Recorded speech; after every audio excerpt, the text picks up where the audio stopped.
Okay, this is your drunk recording of the story to be uploaded July 22nd, 2017, called The Lost Purpose. I am probably about a BOL 1.2 at this point. Okay, let's get on with it. John sat down in class. He found biology to be unfathomably boring, and spent his days daydreaming in class. He liked to dream. Dreaming was fun. What the hell was he going to do with biology anyways? He was going to work for his dad's real estate company. He didn't need to know bio for that. What would a biologist do anyways? Come up with a better 5-monkey experiment? Not much thought given to those monkeys. He folded his arms on his desk and planted his chin on them. Slowly his gaze turned to the window, and to outside. His mind began to wander onto the subject of monkey experiments. 5 monkeys were put in a cage, a set of brick stairs with a banana on top. Before long, a monkey began to climb the stairs to get the banana. When he did, all the monkeys in the cage were sprayed with cold water from a hose. The monkeys took their time recovering from this, but before long another monkey went to climb the stairs and for the banana. Again, the white-clad men sprayed them with water from a hose. By the end of the day, whenever a monkey would go to the stairs, he was physically prevented from climbing them by the other monkeys. No, no cat. No cat, no. I love you. You're a good cat, but go away. The men in white then removed one of the monkeys from the cage and put a new one in. When it went to climb the stairs to get the banana, the original 4 monkeys attacked it furiously. The monkey was shocked by the attack and made no further attempts to get the banana. After another day, the men in white took another of the original 4 monkeys out and replaced him with a new one. Again he made for the banana, and he was again attacked by the 3 original monkeys, with the 4th one joining in. Over the course of the next few days, the men in white cycled through the monkeys, with the same result, till finally a monkey was swapped in and attacked. None of the attacking monkeys had ever been sprayed by the water. And so for days the monkeys remained in the cage. They stayed away from the stairs, having learned to fear them. It had also been many days since the white-clad men had come for them. Their water had run dry and they were out of food. They were desperate, but none dared go near the banana or the stairs. It so happened that one of the white-clad men eventually came in. He made strange noises and emitted a strange fluid from his mouth. That might be me later today, I gotta tell you. His grunts and shrieks were oddities that sounded more like containment and breach and pandemic. He crawled to the cage and opened it. He made the strange howl of free as he clawed his way to an adjacent hall and expired. The monkeys were free. They stormed through the rooms of the building, tipping over the cages of animals, freeing the monkeys and rabbits and all creatures of the like. They threw open the doors, raiding bags of feed and water. As they rampaged through, they came upon a strange room with shiny metal surfaces. One of their fellow monkeys, who had been on the stairs, lay on it strapped down and dead. The monkeys broke through the doors. A sharpened, pointed thing sat next to him, and a faded red binder with strange faded shapes on it. These weren't squares or blocks like they'd played with, but a B, an I, and an O. The monkeys slinked away from him. As they wandered back to the familiar places, they saw monkeys who had never been in the cage going to the stairs. The 9 remaining monkeys who had been in the cage screamed and dashed in. They attacked the monkey attempting to touch the stairs. They kept their vigil and ensured that no monkey should ever touch these stairs. In time the monkeys would break free of the building. The darkness of it was pierced by the light from broken windows, and monkeys were free to remain within the building, that strange cave in which they had been living with its cages and strange white-clad men, or scamper off to the wild. But the 9 monkeys who had been in the cage stayed by the stairs. They coupled amongst one another and raised young monkeys, who learned from an early age never to touch the stairs. Though the banana rotted away, they stayed by it. Monkeys from outside brought them food and honored their vigil, and if ever any tried to touch the stone stairs, they were attacked and hounded away till they were driven off to the wilds. Time passed. Monkeys were born and monkeys died. The strange ones, the ones who'd been covered in white, were gone.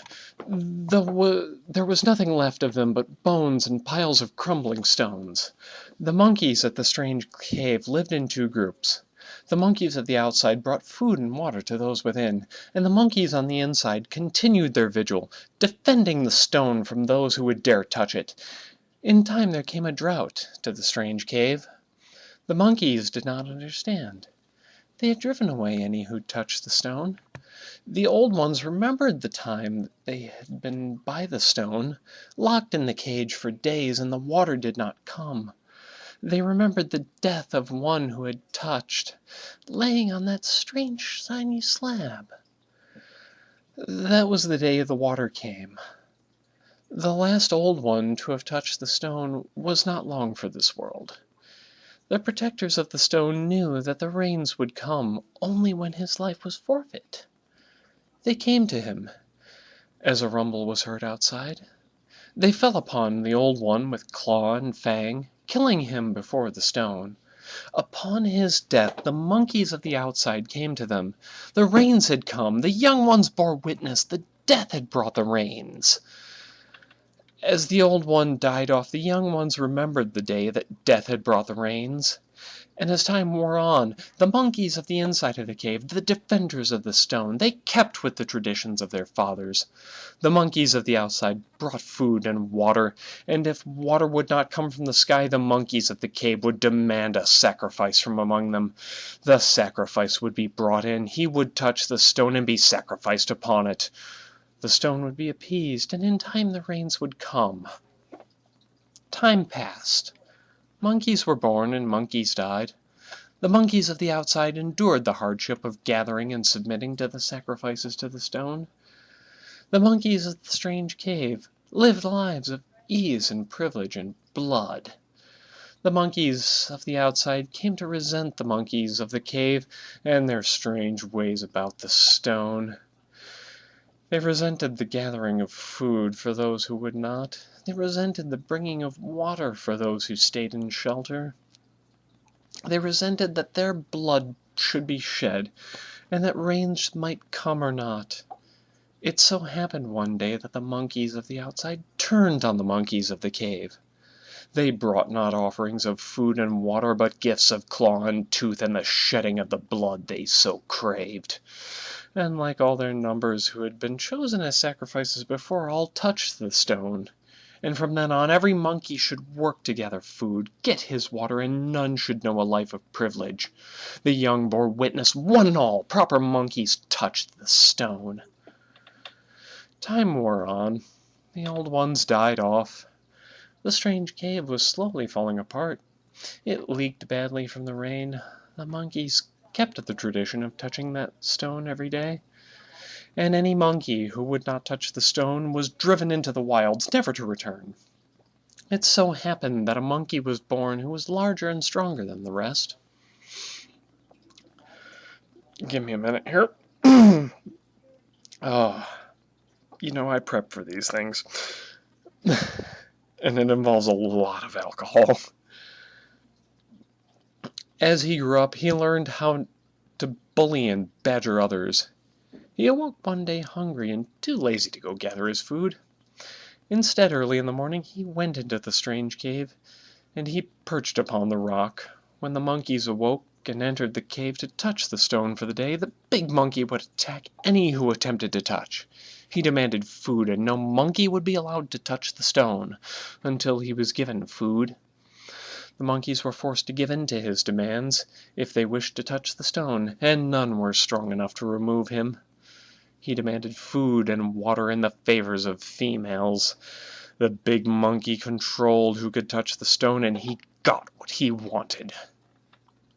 Time passed. Monkeys were born and monkeys died. The monkey served the big one on the stone, for none were strong enough to oppose him.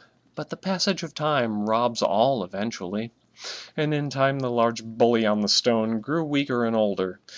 The younger, stronger monkeys began to sense his weakness, having endured his tyranny for so long. At long last, man, I really gotta look up fucking synonyms when I write. At long last, the strongest of them rose up against him. A great struggle was had upon the stone, but in time young replaced the old. The old bully was killed. The young now stood upon the stone. He assumed the role vacant by the old bully, but pursued it with more equity. He became a king rather than a tyrant. The young bore witness, one and all, the monkey who controls the stone becomes king. As the seasons passed, the monkey had their kings come and go. A young king would overthrow the old. He would rule. He would grow older. He would be killed by the next king. The lives of monkeys would be governed by their kings from their seat of power. Monkeys would bring food. Monkeys would bring water.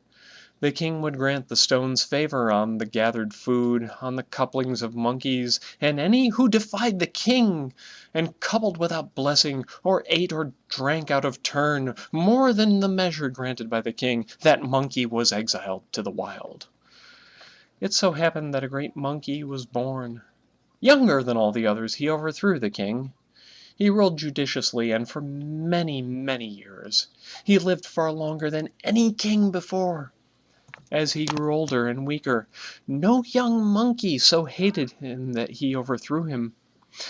And he lived and lived, and in time he died of old age. Young monkeys had always looked on him with reverence, but none had ever seen the days when a different king sat on the throne.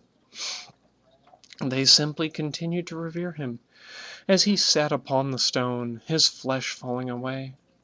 No monkeys could couple, for the king did not live to give blessing, and any who defied were exiled by the faithful. The faithful stayed and revered the skeletal remains of the great king upon the stone. Time passed. Monkeys grew old and monkeys died, but no more monkeys were born there.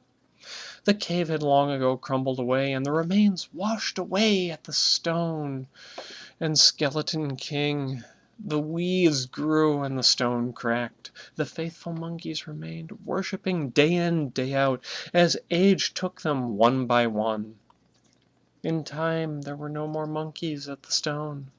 All that remained were the bones, those who once were. It so happened that a troop of monkeys of the wild bounded through one day. They knew only the joys and freedoms of the wild, and nothing of the place their ancestors had been exiled from. There was nothing left of it but bones and a pile of crumbling stone. They climbed it, picked at it, and scampered on their way, unmoored from this place and indifferent to anything it had ever been. Quaint traditions were not their lot in life, and the ruins of those who practiced them were unfathomable. The bell rang. John snapped to. He closed his red bio binder and gathered his things. He didn't understand the point of going to bio. He preferred to dream. It was much more fun to dream.